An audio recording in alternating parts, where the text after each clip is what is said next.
an A+. This is my first Hitman game, and it was love at first sight. Where have you been all my life? I've always been curious about this series. So long as you shield your eyes from this box art, or the pièce de résistance that are the films, you'll find a nice batch of well-received titles. The exception being Absolution, which many viewed as a betrayal. As it turns out, Absolution's negative reception was a pivot point for developers IO Interactive.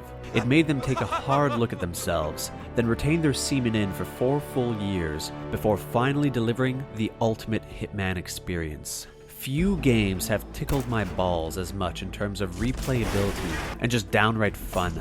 For those unfamiliar, Hitman is a stealth action game where you play as a globe-trotting cloned assassin working for a secret multinational agency.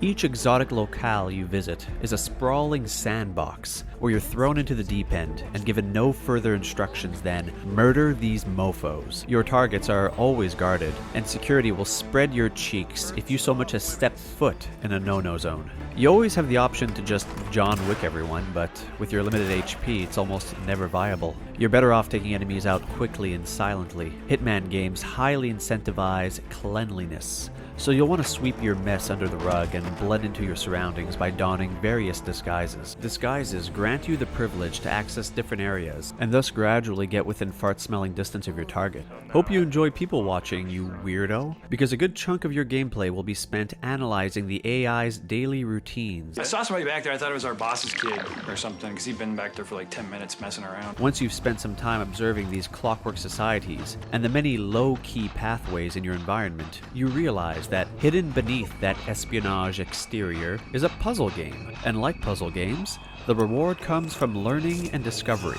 In Hitman, that means finding all the wacky ways to take out your targets. You're given a wealth of options that encourage improvisation, as well as opportunities, which show guided waypoints. Getting your dick held throughout these scenarios can feel patronizing, but you always have the option of turning the waypoint markers off. Opportunities give you a lay of the land and often lead to some cartoony consequences, as well as showcasing the many talents of Agent 47.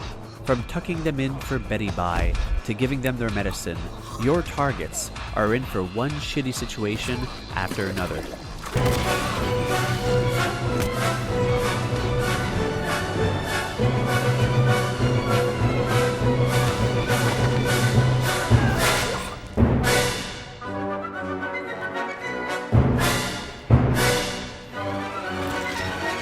And Agent 47's sardonic one-liners never fail to make me smile. In the meantime, watch your back. Tight controls and stellar sound effects are the icing on the cake. Pistol headshots are satisfyingly snappy. And the throwing mechanic is endlessly entertaining. Thrown objects behave like heat-seeking missiles with a propensity for nasal cavities. The only thing that feels off is this little weak-ass neck snap. Come on, you gotta have that chiropractor crack. Also, Agent 47's animations are a bit on the stiff side, but I suppose that's intentional considering his robotic persona. The man's a machine. He even treats incoming bullets like they're minor annoyances. The AI can best be described as eccentric. For instance, after mischievously turning on a gramophone, the guards proceeded to chastise me with some unseemly language. Are you in any way retarded, mister? And then shot me to death. All for wanting to listen to my homeboy, Al Boley. The voice acting is gold. NPCs deliver unique lines based on your getup, Go find a chimney. and won't shy away from commenting on your socially awkward behavior.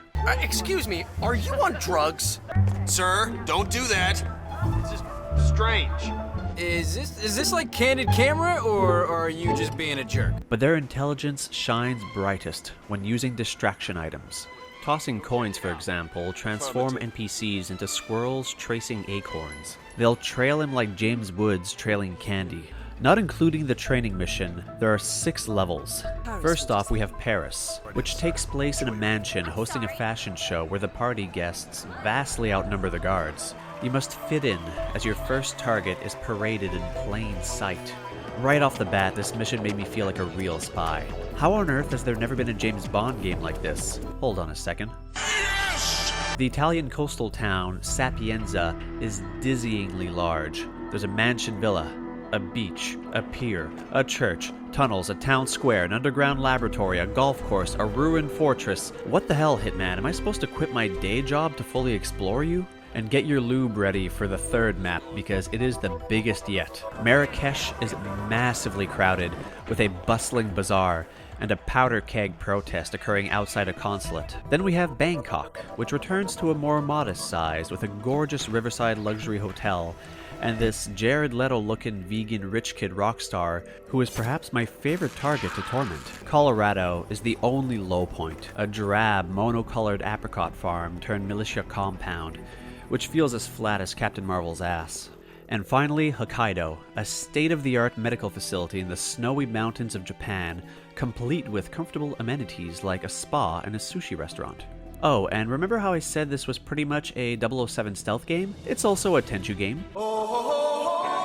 There is a stupid amount of content in this game. I've logged over 150 hours, and I'm not even close to 100%ing the checklists. In addition to the main missions, there are challenges and escalations. And I haven't even touched the contracts mode or the professional difficulty. There's just so much to do that every time I boot up this game, I'm like, oh boy, here I go killing again. My only complaint is that there is a buttload of waiting in this game. I get that it's the nature of the beast, but holy shit, in some missions I had enough time to go do my laundry and then watch the entire unabridged Lord of the Rings before my target arrived. I'd advise you play this with a podcast running in the background, or while chatting with friends on Discord. Alright, let's set up this bald badass for the knee of judgment. Hitman gets a nice, fat, juicy 9.5. Now, that might seem a little high, but as a quick disclaimer, I want to say that I absolutely love the stealth genre. If you are not a huge stealth fan, your level of fun will waver with Hitman. It's not for everyone. There's a lot of waiting and trial and error. Besides that, it's a hit. If you like what you hear, click that subscribe button and more reviews will come your way.